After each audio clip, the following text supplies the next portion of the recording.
এই দরিদ্র জান্নাতে যাবে যে সালাত আদায় করে না, সিয়াম পালন করে না। ও সারা দিন কাজ করলে খেতেই পারে, জমি কিনতে পারে না, জায়গা কিনতে পারে না, ঘর করতে পারে না, বাড়ি করতে পারে না, কোথাও গিয়ে দাওয়াত খেয়ে 1000 টাকা দিতেও পারে না, কেউ ওকে তাই দাওয়াতও দেয় না। ও সারা দিন সিগারেট খায়, রোজা ভাঙে, হালকা কিছু সিগারেট, হালকা কটা ভাত খেয়ে বলে যে রিক্সা চালাই, বলে যে মাঠে কাজ করি। লা হাওলা ওয়ালা কুওয়াতা ইল্লা বিল্লাহ। ও তুমি মুসলমান শুনো, সিয়াম এটা ফরজ প্রত্যেক মুসলমান নারী এবং পুরুষের জন্য। মহিলারা তাদের বিশেষ কিছু কারণে তারা রোজা থাকবে না, পরে আবার কাজা করে নিতে হবে, এ পূরণ করে দিতে হবে। জেনে নাও বেতাকাবাসী, জেনে নাও আমার ভাইয়েরা, যেই রোজাকে তুমি ভাঙছো রমাদান মাসের, তুমি জেনে নাও এটা সাধারণ কিছু না। রাসূল সাল্লাল্লাহু আলাইহি ওয়াসাল্লাম বলেছে, একটা রমজানের রোজা যে ভাঙলো ইচ্ছা করে, কোনো কারণ ছাড়া, এই লোক রমজানের পরে লাগাতার না, থেমে না, লাগাতার একটার বদলে 2 মাস রোজা পালন করতে হবে। ভাবা যায় এটা কি? তুমি একটু ভাবো, রমজান মাসের একটা রোজা ভাঙলে রমজানের পরে একটার বদলে কাফারা হচ্ছে লাগাতার 2 মাস সিয়াম। এরপরে এটা গেল জরিমানা, এটা গেল কি? এটা গেল জরিমানা। এরপরেও তোমার মাপ চেয়ে নিতে হবে রোজা যে ভাঙছো বিনা কারণে। তাওবা, ইস্তিগফার, আল্লাহর কাছে ক্ষমা চেয়ে নিতে হবে রোজা ভাঙার কারণে। মানে একটা রোজা ভাঙার কারণে 2 মাস রোজা থাকলো যথেষ্ট, কি বাকি আছে? মাপ চেয়ে নিতে হবে। এবার মাপ পাইছো না পাইছো এটা কে জানে? তাহলে যেই রোজা আমরা ভাঙি, এটার একটার বদলে কাফারা কত মাস রোজা? এটা কি মানে ভাঙে রাখা যাবে নাকি লাগাতার? আল্লাহু আকবার। শোনো বেতাকাবাসী, আমার ভাইয়েরা, যারা তোমরা ঈমান এনেছো রবের প্রতি, রব তোমাদের বলছে, ইয়া আইয়ুহাল্লাযীনা আমানু কুতিবা আলাইকুমুস সিয়ামু কামা কুতিবা আলাল্লাযীনা মিন ক্বাবলিকুম লাআল্লাকুম তাত্তাকুন। বেতাকাবাসী, তোমরা যারা আল্লাহর প্রতি ঈমান এনেছো, যারা তোমরা ঈমান এনেছো শেষ দিবসের প্রতি, যারা তোমরা জানো এই পৃথিবী চিরস্থায়ী নয়, মৃত্যুর পর সাক্ষাৎ করবে তোমরা পৃথিবীর প্রতিপালক মানুষের স্রষ্টার সাথে, যিনি আমাদের সব কর্মকাণ্ডের হিসেব রক্ষা করছেন, এবং সেই হিসেবের সম্মুখীন আমরা হতে হবে। তিনি বলছেন, হে তোমরা যারা ঈমান এনেছো, কুতিবা আলাইকুমুস সিয়াম, তোমাদের উপর রোজাকে ফরজ করা হয়েছে, তোমাদের উপর রোজাকে অনিবার্য করা হয়েছে, তোমাদের উপর রোজাকে করতেই হবে বলে করা হয়েছে। কেউ এটা থেকে পার পাবে না। কামা কুতিবা আলাল্লাযীনা মিন ক্বাবলিকুম, ও মুহাম্মদের উম্মতরা সাল্লাল্লাহু আলাইহি ওয়াসাল্লাম, তোমরা যারা ঈমান এনেছো আল্লাহর প্রতি, জেনে রাখো তোমাদের উপর রমাদানকে ফরজ করা হলো যেমন তোমাদের পূর্ববর্তী, তোমাদের আগে যে নবী রাসূল এসেছে, তোমাদের আগে যে উম্মতরা ছিল, ওদের উপরও যেমন রোজা ফরজ ছিল, ঠিক তোমাদের উপরও তেমন রোজা ফরজ। কেন এই রোজা ফরজ করে? আল্লাহ বলছে যে আল্লাহ নাকি এটা দয়া করেছে। তোমরা কি আল্লাহ দয়া নিতে চাও না? নিতে চাও? তবে শোনো, তোমাদের রব বলছে, কামা কুতিবা আলাল্লাযীনা মিন ক্বাবলিকুম, যেমনটা রোজা ফরজ ছিল তোমাদের পূর্ববর্তীদের উপরে, তো রোজা থাকলে কি হবে? লাআল্লাকুম তাত্তাকুন। আল্লাহ বলছে এই রোজাকে আমি তোমাদের জন্য বাধ্য করেছি, তোমরা এটাকে থেকে দেখো, তোমরা এটা পালন করে দেখো, একটা মাস তোমরা রোজা রেখে দেখো, দেখো তোমাদের আল্লাহ ভীরুতা বাড়বে, দেখবে তোমাদের আল্লাহর সাথে সম্পর্ক ভালো হবে, দেখবে তোমাদের আল্লাহর সাথে পরিচয় হবে, দেখবে তোমাদের আল্লাহর পরিচিতি বাড়বে, দেখবে তোমাদের আল্লাহর প্রতি সন্তুষ্টি বাড়বে, দেখবে তোমাদের পৃথিবীর মূল্য তোমরা বুঝবে, দেখবে তোমরা পৃথিবী থেকে বিদায় নেওয়ার পরে কোথায় তোমরা যাবে তার মূল্যায়ন তোমরা করতে পারবে। একটা মাস রোজা রেখে দেখো। আল্লাহ বলছে যে ও ঈমান আনছো তো শোনো, এই রোজাটা 1 মাস তোমার উপরে ফরজ এই জন্য করিনি যে তোমার কষ্ট হবে, এই জন্য করেছি যাতে তুমি তাকওয়াবান হতে পারো, যাতে তুমি আল্লাহ ভীরু হতে পারো। যেমন একজন ড্রাইভার ড্রাইভিং শিখায় কি মানুষকে অ্যাক্সিডেন্ট করার জন্য নাকি সুন্দর করে ড্রাইভ করার জন্য? একজন শিক্ষক বই শিখায় কি পড়ালেখা লেখে শিক্ষিত সুশিক্ষিত হওয়ার জন্য নাকি জঙ্গলি মূর্খ গাধাগর্দ হওয়ার জন্য? আল্লাহ বলছে, আমি আমার খুতবার শুরুতে 3টা আয়াত পড়েছিলাম, ইয়া আইয়ুহাল্লাযীনা আমানুত্তাকুল্লাহ, হে তোমরা যারা ঈমান এনেছো আল্লাহকে ভয় করো, হাক্কা তুকাতি, যেভাবে ভয় করা উচিত। তারপর আমি আরেকটা আয়াত পড়েছিলাম, ইয়া আইয়ুহান নাসুত্তাকু রাব্বাকুম, হে মানুষরা তোমরা তোমাদের রবকে ভয় করো। এরপর আমি আরেকটা আয়াত পড়েছিলাম, ইয়া আইয়ুহাল্লাযীনা আমানু, হে তোমরা যারা ঈমান এনেছো ইত্তাকুল্লাহ ওয়া কুলু কওলান সাদীদা, তোমরা আল্লাহকে ভয় করো এবং সত্য কথা বলো। বেতাকাবাসী, তোমার মনে কি প্রশ্ন জাগে না জামে আল আকসার আজকের মসজিদের সম্মানিত মুসল্লিরা, আপনাদের মনে কি প্রশ্ন জাগে না? আল্লাহ বারবার বলছে ভয় করো রবকে যেভাবে ভয় করা উচিত। হে মানুষ, তোমরা তোমাদের রবকে ভয় করো, যিনি তোমাদেরকে সৃষ্টি করেছেন একজন মানুষ থেকে, তারপর বিভক্ত করেছেন নর এবং নারীতে। আপনাদের মনে কি প্রশ্ন জাগে না? আল্লাহ বলছে যে হে মানুষ, তোমরা যারা ঈমান আনছো তোমরা আল্লাহকে ভয় করো এবং সত্য কথা বলো।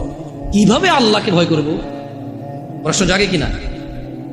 এই সূরা বাকারার 183 নম্বর আয়াত আল্লাহ বলছে যে কুতিবা আলাইকুমুস সিয়াম কামা কুতিবা আলাল লাযিনা মিন ক্বাবলিকুম লাআল্লাকুম তাত্তাকুন। তোমাদের উপরে রোজাকে ফরজ করেছি যেমনটা তোমাদের পূর্ববর্তীদের উপরে ফরজ ছিল, যাতে তোমরা আল্লাহকে ভয় করতে পারো। তাহলে আল্লাহ বারবার বলছে আল্লাহকে ভয় করো, আল্লাহকে ভয় করো, আল্লাহকে ভয় করো। আল্লাহকে যে ভয় করছে এর প্রমাণ কি? এটা অনেকগুলো আমালের মাধ্যমে প্রমাণ করতে হবে যে আমরা আল্লাহকে ভয় করি, কিন্তু খুবই ইম্পর্টেন্ট যেটা আল্লাহ সুবহানাহু ওয়া তাআলা উল্লেখ করেছে, একেবারে সরাসরি কথা বলেছে যে কামা কুতিবা আলাইকুমুস সিয়াম লাআল্লাকুম তাত্তাকুন। তোমাদের উপরেও রোজাকে ফরজ করা হয়েছে যাতে তোমরা আল্লাহকে ভয় করতে শিখো। তোমরা কি আল্লাহকে ভয় করতে শিখবা? সামনে রমাদান মাস আসতেছে, তোমরা তোমাদেরকে প্রস্তুত করো। আমি যারা ভ্যান চালায়, রিক্সা চালায়, অথবা খেটে খাওয়া, দৈনিক দিনে কাজ করে দিনে খায়, সবাইকে অনুরোধ করে বলবো আপনারা রমাদান মাসের জন্য কিছু কিছু কিছু কিছু কিছু জমান। যদি এমনটা হয় যে রিক্সা আপনার রোজা নিয়ে নেবে, ভ্যান আপনার রোজা নিয়ে নেবে, যদি এমনটা হয় মাঠের ওই বীজ বপন আপনার রোজা নিয়ে নেবে, যদি এমনটা হয় ওই গাছ কাটতে গিয়ে আপনার রোজা নিয়ে নেবে, যদি এমনটা হয় ওই মাটি কাটতে গিয়ে মাটি আপনার রোজা নিয়ে নেবে, যদি এমনটা হয় এই বাস ড্রাইভিং, এই বাস আপনার রোজা নিয়ে নেবে, যদি এমনটা হয় মানুষ যে তোমার দিন মজুরি, তোমার দিনের কর্ম, তোমার রোজা নিয়ে নেবে, আল্লাহ ভীরুতা নিয়ে নেবে, তবে তুমি বাদ দিয়ে দাও ওই ভ্যান রোজার জন্য। ও এখন বলবে জামশেদ ভাই বড় অযৌক্তিক কথা বললেন, পেট না চললে তখন বুঝতেন। আরে তুমি, তোমার মেয়েটা জন্ম হলো বাঁচবে কিনা জানো না, তার জন্য গাছ লাগাও, মাছ পালো, ডিপিএস করো, সুদ ঘুষ হারাম কিচ্ছু তুমি পরোয়া করো না। কবে তোমার মেয়ে বড় হবে এই আরেক বেটার সাথে ভেগে যাবে, নাকি তোমার কথা মতো বিয়ে করে তোমার খরচ যেটা তুমি জমাচ্ছ সেই খরচ তুমি করতে পারবে? তাও তো তুমি নিশ্চিত না, তবু তুমি মাসে মাসে 2000 করে রাখছো। কেন? সিয়ামের জন্য কি তুমি প্রস্তুতি নিতে পারো না? ও ভাই, তুমি যদি দিনের বেলা রিক্সা না চালাও, দেখবা যে সব লোক রাতে সন্ধ্যায় বের হচ্ছে। ভাই, তোমার দোকান খোলাতে যদি রোজা নষ্ট হয়ে যায়, দেখবা তুমি যখন দোকান দিনে খুলবা না তখন রাতেই তোমার বিক্রি হচ্ছে। কারণ মনে রাখবা এই নাঙ্গলকোটবাসী এই আশপাশ থেকে বাজার করে, দিনের বেলা দোকান না পেলে রাতে হলেও করতে হবে। দোকানই এগুলো মানুষ। মানুষ। عن ابن عمر رضي الله عنهما قال, ابن عمر رضي الله عنهما থেকে বর্ণিত, তিনি বলেন قال رسول الله صلى الله عليه وسلم, রাসূলুল্লাহ সাল্লাল্লাহু আলাইহি ওয়াসাল্লাম বলেছেন বুনিয়াল ইসলামু আলা খামস, ইসলামের স্তম্ভ 5টি। তো কি? শাহাদাতি আল্লা ইলাহা ইল্লাল্লাহ ওয়া আন্না মুহাম্মাদুর রাসূলুল্লাহ। এই ইসলাম, পুরো ইসলামটা এই 5টা খুঁটির উপরে আছে। এই 5টা খুঁটির উপরে আছে, এরকম 5টা খুঁটির উপরে এই বুনিয়াল ইসলাম আলা খামস, এই 5টা স্তম্ভের উপরে ইসলাম। তোমার যত আমাল, তোমার যত সৎকর্ম, তোমার যত নেকির পুণ্য কাজ, সবকিছু এই 5টা আমালের মধ্যে আছে। এই 5টা খুঁটির মধ্যে আছে তোমার সমস্ত আমাল, ভালো অথবা মন্দ। ইসলামটাই টিকে আছে 5টা খুঁটির মধ্যে। বুনিয়াল ইসলাম আলা খামস, 5টা স্তম্ভের মধ্যে ইসলামটা আছে। ইসলামের স্তম্ভই হচ্ছে 5টা। তো 1 নম্বর স্তম্ভ কি? 5টি স্তম্ভের মধ্যে একটি স্তম্ভ হচ্ছে আল্লাহকে সাক্ষ্য দেওয়া যে তিনি ছাড়া কোনো মাবুদ, ইবাদত যোগ্য, উপাস্য যোগ্য, পরোয়া যোগ্য, ভয় যোগ্য দিতে পারে এমন কেউ তিনি ছাড়া নেই। তিনি ওয়াহাব, তিনি রহমান রহিম, ওয়াদুদ, গফুর, করিম, তিনি সত্তার, জব্বার, তিনি কাহার, তিনি বিচার দিবসের মালিক, তিনি পৃথিবীর মালিক, তিনি আসমান ও জমিনের মালিক। লা ইলাহা ইল্লাল্লাহ, কোনো ইলাহ নেই, কোনো মাবুদ নেই, কোনো হকদার নেই আল্লাহ ছাড়া ইবাদতের, এইরকম সাক্ষ্য দেওয়া এবং তার সঙ্গে সাক্ষ্য দেওয়া যে মুহাম্মদ ইবনে আব্দুল্লাহ সাল্লাল্লাহু আলাইহি ওয়াসাল্লাম, আব্দুল্লাহর পুত্র মুহাম্মদ সাল্লাল্লাহু আলাইহি ওয়াসাল্লাম, আমিনার পুত্র মুহাম্মদ সাল্লাল্লাহু আলাইহি ওয়াসাল্লাম আল্লাহর প্রেরিত বান্দা এবং রাসূল। এই সাক্ষ্য যে দিল, সেই ইসলামের একটা স্তম্ভকে দাঁড় করালো নিজের জন্য। ওয়া ইকামিস সালাহ, এবং সালাত প্রতিষ্ঠা করা। সালাত হচ্ছে ইসলামের আরেকটি স্তম্ভ।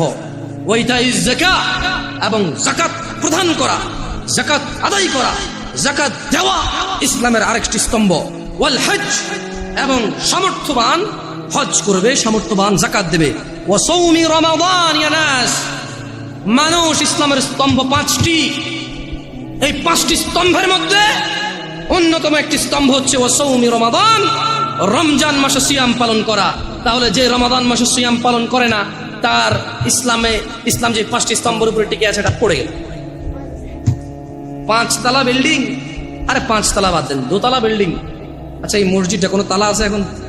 উপরে কি উঠছে?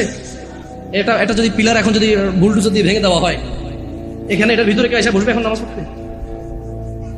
পিলার কিন্তু 16-17টার উপরে আছে, জায়গা 18টা আছে না, আরো বেশি হতে পারে, জানি না। যে স্পেস আরো বেশি হতে পারে পিলার। এই এতগুলো পিলারের মধ্যে একটা পিলার যদি মানে কেউ যদি বলে যে ভাঙ, পিলারটা ভাঙ, এটা ভাঙ, বসবেন না এখানে? আরে ভাই 20, 22টা, 17, 18 পিলারের মধ্যে একটা পিলার ভাঙিয়ে গেলে বসবেন না? ভাঙিয়ে পড়বে না। মাত্র 5টা পিলার ইসলামের। কয়টা? নামাজ একটা পিলার, যেটা অধিকাংশ মানুষের ভেঙে ফেলছে, নাই। রমাদান এভাবে যে মানুষ ভাঙে, আমি ঢাকা শহর না গেলে আমি জানতাম। ওই যে তাল খাওয়া না দেখলে, আল্লাহ আল্লাহর কসম, আমি সৌদি আরবে ছিলাম, মানুষ যেভাবে জনসম্মুখে মুসলমান দাঁড়িয়ে আছে মুখে, আবার তারাবিও পড়ে, চেষ্টা করে মাঝে মধ্যে তারাবি পড়তে, 1-2 রাকাত 4 রাকাত যা পারে পড়ে।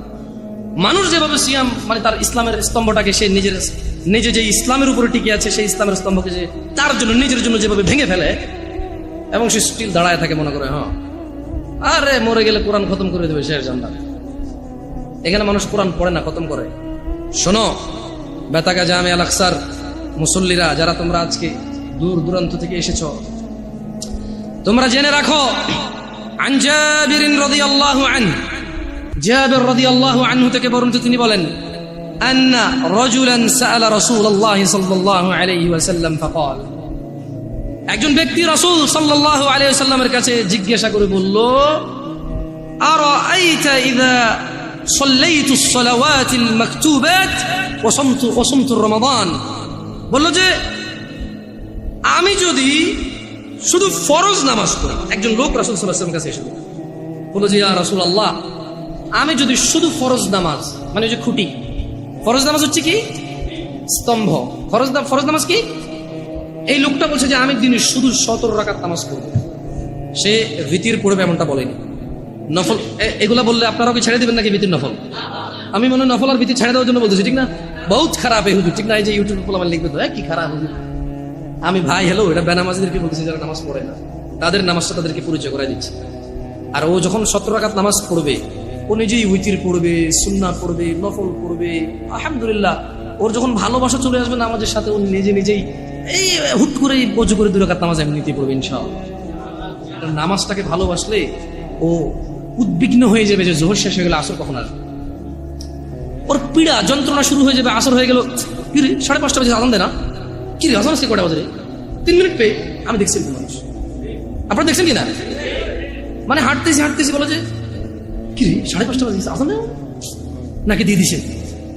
আমরা ওই ঘুরতে গেলাম আর কি, আমাদের এদিকে এলাকায়, যাক নাম বললাম না, আছে এখানে মসজিদে উপস্থিত আছে মাশাআল্লাহ। তো বলে যে আমার সাথে আজান তো দিয়ে দিছে বলো, এদিকে কোনো আজান শোনা যায় না। আমরা ওই যে একটা খাল বিল কিছু একটা পাড়েছিলাম আর কি, একটু জনমানবের বসতির একটু বাহিরেই। তো আমার বলে যে না ভাই 5:30 বাজে আজান দিয়ে দিছে। বললাম ভাই মোবাইলে আজান দিয়ে, মোবাইলে আজান বলে একটু দেখেন তো আপনার টাইম ঠিক আছে কিনা, মোবাইল ঠিক আছে। আমি দেখেছি ওর উদ্বিগ্নতা সলাতের জন্য। একসাথে আসর আদায় করেছিলাম, আমরা 3-4 জন ছিলাম। এই 3-4 জনের মধ্যে একজন পেরেশান হয়ে গেছে, 5:30 বাজে গেছে, মাগরিব আজান দেয়নি এখনো। দিন ছোট ছিল, 5:20-25 যখন আজান হয় তখন। তো শোনো ব্যথাকার মানুষ, রাসূল সাল্লাল্লাহু আলাইহি ওয়াসাল্লামের কাছে একজন ব্যক্তি এসে বলল, ইয়া রাসূলুল্লাহ, আমি যদি শুধু দিনে 17 রাকাত ফরজ সালাত আদায় করি এবং রমজান মাসে রোজা রাখি, ওয়া আহলালতুল হালাল ওয়া হারামতুল হারাম, এবং হালালকে হালাল হিসেবে, হারামকে হারাম হিসেবে মেনে চলি, ওয়ালাম আযিদ আলা যালিকা শাইআ আদখুলুল জান্নাহ। একজন লোক কার কাছে এসেছে? মুস্তাফা সাল্লাল্লাহু আলাইহি ওয়াসাল্লামের কাছে এসে বলল, ইয়া রাসূলুল্লাহ, আমি যদি দিনে শুধু 17 রাকাত নামাজ, ফজর 2, জোহর 4, আসর 4, মাগরিব 3, ইশা 4, ব্যাস, কমও না বেশিও না। আর আমি কোনো রোজা রাখবো না, কোনো মানে কোনো, শুধু রমজান মাস এসে আমি বরাবর পুরো রমজান মাস রোজা রাখবো, আর বেশিও রাখবো না কমও রাখবো না। এবং ইয়া রাসূলুল্লাহ ওয়া আহলালতুল হালাল, আল্লাহ যেটাকে হালাল বলেছে আমি কোনোদিনও তার বিরুদ্ধে যাব না। আমি এটাকে হালাল বলবো, এটাকে গ্রহণ করব, এটাকে পবিত্র মনে করব, এটাকে নিতে আমি আনন্দ অনুভব করব। ওয়া হারামতুল হারাম, এবং আল্লাহ যেটাকে হারাম করেছে আমি তা কখনো গ্রহণ করব না, আমি সেটাকে হারাম বলবো। চাই যাই হোক, পুরো পৃথিবীর মানুষ যুক্তি দিক, পুরো পৃথিবীর মানুষ বুদ্ধি দিক, পুরো পৃথিবীর মানুষ আবেগ দিক, পুরো পৃথিবীর মানুষ পালন করুক, ইয়া রাসূলুল্লাহ ওয়া আহলালতুল হালাল ওয়া হারামতুল হারাম, আমি হালালকে হালাল মনে করব, ঘৃণা করব না। ওয়া হারামতুল হারাম, যেটা আল্লাহ দেয়নি, যেটা আল্লাহ আদেশ করেনি, সেটাকে আমি হারাম মনে করব। ওয়ালাম আযিদ আলা যালিক, আমি এর চেয়ে কোনো কিছুই বৃদ্ধি করব না। ওয়ালাম আযিদ আলা যালিকা শাইআ, আমি এই রমজান মাস ছাড়া রোজা রাখবো না, দিনে 17 রাকাত নামাজ ছাড়া নামাজ পড়বো না। আল্লাহ যেটাকে হালাল বলছে তাকেই হালাল বলবো, আল্লাহ যেটাকে হারাম বলছে তাকেই হারাম বলবো, এবং এর বেশি কিছু আমি করব না। আদখুলুল জান্নাহ ইয়া রাসূলুল্লাহ, আমি যদি আল্লাহর হালালকে হালাল বলি, আল্লাহর হারামকে হারাম বলি, শুধু 17 রাকাত নামাজ পড়ি, রমজান মাসে শুধু যদি পুরো মাস রোজা রাখি, আমি কি জান্নাতে প্রবেশ করব ইয়া রাসূলুল্লাহ? قال محمد بن عبد الله صلى الله عليه وسلم رحمة للعالمين إمام الأنبياء إمام المرسلين صلى الله عليه وسلم তিনি বললেন নাম, হ্যাঁ। قال والله لا أزيد على ذلك شيئا, ওই ব্যক্তি বলল আল্লাহর কসম আমি দিনে 70 রাকাত নামাজ, রমজান মাসের রোজা, আল্লাহর হালালকে হালাল, আল্লাহর হারামকে হারাম, এর বাহিরে কোনো কিছুই বৃদ্ধি করবো না। সহিহ মুসলিমের হাদিস। আল্লাহর নবী বলেছে ও জান্নাতে যাবে যদি সে এটা করে, সে যে যা বলেছে। দিনী ভাইরা, যারা আপনারা কঠোর পরিশ্রম করেন, আমি বলি কি, শুরু করেন দিনে 17 রাকাত সালাত দিয়ে শুরু করেন। হাইয়া আলাস সালাহ বললে মসজিদে চলে আসেন। ওয়াল্লাহি সালাত কঠিন কিছু নয়। বেতাগার মানুষ, তোমাদেরকে ছোট্ট একটা উদাহরণ দিই, যদিও খুতবাটা আসলে খুতবা তো টাইমটা নির্ধারিত, ইনশাআল্লাহ এর মধ্যে শেষ করার চেষ্টা করবো সর্বোচ্চ। বেতাগার মানুষ, তোমরা যারা নামাজ আদায় করো না, নামাজ কঠিন কিছু তো নয়। আমি তোমাকে কি নামাজের একটা নমুনা বলবো? দেখো নামাজ কি জিনিস। আল্লাহু আকবার বললে, তুমি সানা পড়লে, আউযু বিল্লাহ পড়লে, বিসমিল্লাহ পড়লে, আলহামদুলিল্লাহি রাব্বিল আলামিন মানে সূরা ফাতিহা পড়লে, সঙ্গে যে কোনো একটা সূরা হইলেই হলো, সঙ্গে যে কোনো সূরার বড় একটা আয়াত হইলে হইলো, অথবা ছোট ছোট 3টা আয়াত হলে চলবে। আমি কি তোমাকে ছোট 3টা আয়াত পড়ে শোনাবো? আউযু বিল্লাহি মিনাশ শাইতানির রাজীম, ওয়াল মুরসালাতি উরফা ফাল আসিফাতি আসফা, 2 আয়াত হয়ে গেছে। আল্লাহু আকবার, এরকম ছোট 3টা আয়াত পড়লেই হলো। কুল হুয়াল্লাহু আহাদ আল্লাহুস সামাদ লাম ইয়ালিদ ওয়া লাম ইউলাদ ওয়া লাম ইয়াকুল লাহু কুফুয়ান আহাদ। তো জামশেদ ভাই, নামাজ সহজ কিভাবে? আমি তো শুধু আলহামদুলিল্লাহ সূরা পারি আর কুল হুল্লাহ পারি, আর কিছু এখন পারি না। তো ঠিক আছে, তুমি প্রথম রাকাতে আলহামদুলিল্লাহ সূরা পড়ো, রুকুতে যাও। আচ্ছা, প্রথম রাকাতের রুকুতে সুবহান রাব্বিয়াল আযীম, সুবহান রাব্বিয়াল আযীম, সুবহান রাব্বিয়াল আযীম। দ্বিতীয় রাকাতের রুকুতে কি অন্য কিছু? সেম। আসলে কি প্রথম রাকাতে যেটা পড়ছি ওটাই, যদি 3 নম্বর রাকাত হয় তাইলে আল্লাহ 3 নম্বর রাকাতের রুকুতে সেম, ভিন্ন কিছু না। তো খুব কঠিন কিছু মনে হচ্ছে না, ঠিক না? একটা মুখস্থ করতে পারলেই হলো। আচ্ছা, চতুর্থ রাকাতের রুকুতে কি পড়বো? সেম। আরে না, এখানে অনেকে সালাত আদায় করে না, বলে যে কঠিন, আমি সালাত করতে জানি না। ইয়া বেতাকাবাসী, মাররা সাহেল, একদম সহজ, ওয়াল্লাহি একদম সহজ। এই প্রথম রাকাতের রুকুতে সুবহান রাব্বিয়াল আযীম, সুবহান রাব্বিয়াল আযীম, সুবহান রাব্বিয়াল আযীম। দ্বিতীয় রাকাতেও সেম, তৃতীয় রাকাতেও সেম, চতুর্থ রাকাতেও সেম।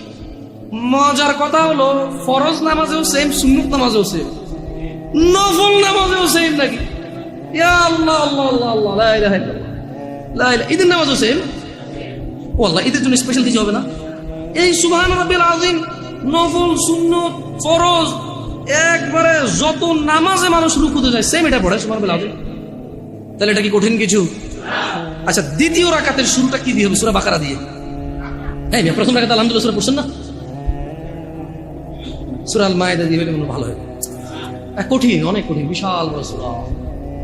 এই তোমরা যারা নামাজ পড়ো না বলতেছো নামাজ জানো না, প্রথম রাকাতে তো আলহামদুলিল্লাহ সূরা পড়ছো, দ্বিতীয় রাকাতে কি পড়বা? ইয়া আল্লাহ, প্রথম রাকাতের মতোই। ও তাহলে আমরা তার মানে সেম সেম 1 টাকা, যেরকম ধরো এখানে 1 টাকা 2টা নোট, দুটোটা সেম না, 1 2, তার মানে 2টা, এই জন্য 2।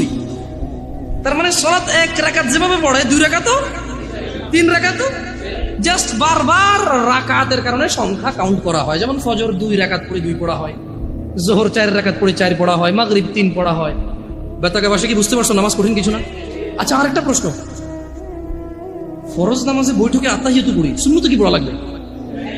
ইয়া আল্লাহ, তোমরা এই নামাজ পড়ো না, এটা কঠিন নাকি? বেতাকাবাসী, তোমাদেরকে আমি আহ্বান জানাচ্ছি, সালাতের দিকে আসো। শোনো বেতাকাবাসী, জামশেদ মজুমদার শুধু পড়ে শুনিয়েছে। হাদিস জাবির রাদিয়াল্লাহু আনহু থেকে বর্ণিত, সহিহুল মুসলিমে উল্লেখিত হাদিস। ব্যক্তি এসে রাসূল সাল্লাল্লাহু আলাইহি সাল্লামকে বলেছে, শুধু 17 রাকাত নামাজ পড়ো, বাস। রমজান মাস আসলে রোজা রাখবার, কোন রোজা রাখবো না, দুনিয়াতে যা রোজা আছে। ইয়া রাসূলুল্লাহ, আল্লাহ যেটাকে নিষেধ করছে সেটাকে আমি নিষেধ করব, আমি এটা করবো না। আল্লাহ যেটাকে হালাল করছে, পুরো পৃথিবীর মানুষ যদি অপছন্দ করে, আমি বলবো এটা সুন্দর, এটা ভালো, এটা করো, বাড়তি কিছু করবো না। আমি কি জান্নাতে যাব? তিনি সাল্লাল্লাহু আলাইহি সাল্লাম বলেছেন, নাম, তুমি জান্নাতে যাবা যদি এমনটা করো।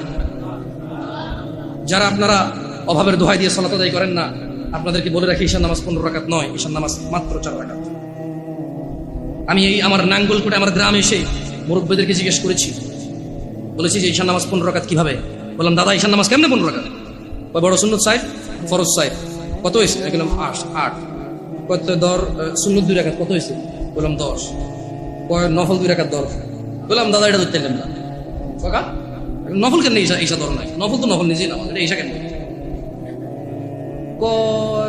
তুই তো বাজারিয়া কথা কস, তুই আসলে তুই নফল 2 রাকাত। আমি বললাম, না দাদা, নফল ঈশা নয়, ঈশার নিজে একটা নামাজ, নফল নিজে একটা নামাজ। ঈশা কেমনে 2 রাকাত হয়? নফলের কি সীমা আসেনি? এ বেতাগার মানুষ, নফলের কি সীমা আছে? এ আসর মানে মাগরিবের পরে কি ঈশার আগে কি 2 রাকাত নফল ফরজ যাইতো না? ঈশার নামাজের পরে রাত 12টা বাজে কি 2 রাকাত নফল ফরজ যাইতো না? দিনে 10টা বাজে নফল নামাজ ফরজ যাবনি? তো এটার কি টাইম আসেনি? এটা নিষেধ না আছে যে মাকরু সময় ঘুরতে হইতো না। তাই বললাম, না দাদা, আমি নফল নামাজ ধরতে হইতো না 2 রাকাত ঈশা। কত ধরছা? ঠিক আছে, তর্কের খাতিরে ধরে নিলাম আমি। তারপরে কত হইলো দাদা? কয় 12। বললাম, ঠিক আছে, বাকি 3 কেমন আমার কোন? আমাকে বললো যে ভিতর 3 রাকাত। আমি বললাম যে ভিতর তো নিজেই একটা নামাজ, একটু নফল করে আসে, যাক, নফলের যেহেতু কোনো টাইম নাই, আপনি ঈশার মধ্যে 2 রাকাত দিচ্ছেন, ঠিক আছে। মানুষ নফল করলে ইনশাল্লাহ কিয়ামতে যখন সে যাবে, তার নামাজ ঘাটতে থাকলে আল্লাহ এই 2 রাকাত নফলকে তার ফরজে নিয়ে আসবে ইনশাআল্লাহ। ভিতরের নামাজ আল্লাহ নিয়ে যাবে, কিন্তু ভিতর তো নিজেই একটা নামাজ দাদা। এটা ঈশার নামাজের যখন কোনো মানুষ ঈশা শেষ করবে, তখন তাই ওর উপরে ভিতরে স্টার্ট হবে। আচ্ছা, কোনো মানুষ ঈশা পড়ে না, ভিতর পড়বে, পড়লে কি ধরে রাখবেন? ধরেন লোকটা আজকে রাত 12টা বাজে এখন একটা বক্তব্য শুনলো, এক আয়াত পড়লো, পড়ার পরে সে চিন্তা করলো যে না, তার তওবা করা দরকার, সে এখন ঈশা পড়ে ভিতরে পড়তে পারবে না? পারবে তো। কিন্তু আমি বলতে চাই বেতাকার জনসাধারণকে, ও বেতাকার জনসাধারণ, তোমরা যেই নামাজটাকে তোমরা আদায় করো না, তা তোমাদের ইসলামকে টিকিয়ে রাখার খুঁটি। সিয়াম ভঙ্গ করলে তো বছরে একবার আসে, একটা খুঁটি ভেঙে ফেললে দিনে 5 বার তোমার খুঁটিটাকে তুমি ভাঙো, দিনে 5 বার তুমি তোমার খুঁটিটাকে ভাঙো। তোমার ঘরের একটা পিলার না থাকলে তুমি ঘরে থাকবা না, অথচ তোমার প্রতিদিন তোমার যে স্তম্ভের উপরে তোমার ইসলাম টিকে আছে, সেই স্তম্ভটাকে তুমি ভাঙো, একটু ভয় পাও না, তোমার জাহান্নামে যাওয়ার ভয় আসা উচিত। জেনে রাখো, তুমি দিনে 17 রাকাত নামাজ এবং রমজানের রোজা দিয়ে শুরু করো। রোজা রাখলে আল্লাহ তোমার তাকওয়া বৃদ্ধি করবে। সিয়াম পালন করো, তুমি রমজান মাসের রোজা ভাঙিও না। জেনে রাখো, তুমি যদি একটা রোজা ভাঙো, একটা রোজার কাফারা লাগাতার 2 মাস রোজা, লাগাতার, মধ্যখানে বিরতি দেওয়া যাবে না। লাগাতার 2 মাস রোজা থাকলে একটার বদলে কাফারা হবে। এরপরে যথেষ্ট নয় এই কাফারা, এই 2 মাস লাগাতার রোজা থাকার পরে আল্লাহর কাছে মাপ চাইতে হবে, তুমি বিনা কারণে কেন রোজাটা ভাঙলে। এরপরে কিয়ামত পর্যন্ত, বিচার মাঠ পর্যন্ত অপেক্ষা করা লাগবে, এটা জানার জন্য যে তুমি যে তওবা করেছো, এই তওবা আল্লাহ কবুল করেছে কিনা। কত ভয়ানক একটা ব্যাপার না? রোজা রাখবা ইনশাআল্লাহ, রোজা রাখবা ইনশাআল্লাহ। বেতাগার মানুষ, খুশি হয়ে যাও, সন্তুষ্ট হয়ে যাও রবের প্রতি, তারা যারা তোমরা রমাদান মাস পাচ্ছ। আল্লাহ আমাদের সবাইকে রমাদান পর্যন্ত পৌঁছে দিন। ইয়া আল্লাহ, রমাদান পর্যন্ত না নিয়ে আপনি মৃত্যু দিয়েন না। জানবে তুমি রমাদান কি জানবে। আন আবি হুরায়রা রাদিয়াল্লাহু আনহু, আবু হুরায়রা রাদিয়াল্লাহু আনহু থেকে বর্ণিত, তিনি বলেন আন্না রাসূলুল্লাহ সাল্লাল্লাহু আলাইহি ওয়াসাল্লাম قال, রাসূল সাল্লাল্লাহু আলাইহি সাল্লাম বলেছেন, ইযা জাআ রমাদান ফুতিহাত আবওয়াবুল জান্নাহ।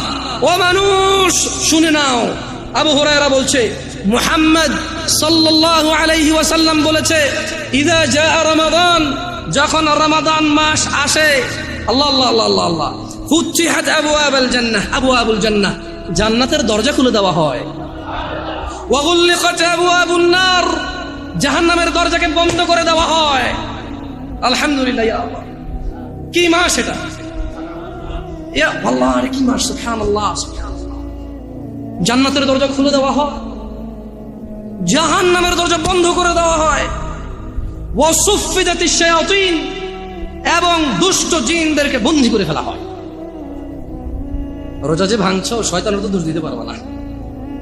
রমজান মাসে যারা নামাজ পড়ে না, তারা তো ইবলিশের দোষ দিতে পারবে না। যদিও কিয়ামতে ইবলিশের দোষ দিয়ে পার পাওয়া যাবে না রমজান মাস ছাড়াও, কিন্তু বড় আফসোস, যারা রমজানের সিয়াম পালন করে না, 5 ওয়াক্ত সালাত আদায় করে না, জিনা করে, ধূমপান মদ পান করে, গাঁজা পান করে, যারা রমাদানে জুলুম করে স্ত্রীদের প্রতি, যারা ছেলে সন্তানের প্রতি জুলুম করে, যারা গালাগালি মারামারি করে, তোমরা রমাদানে ইবলিশের তো দোষ দিতে পারবে না।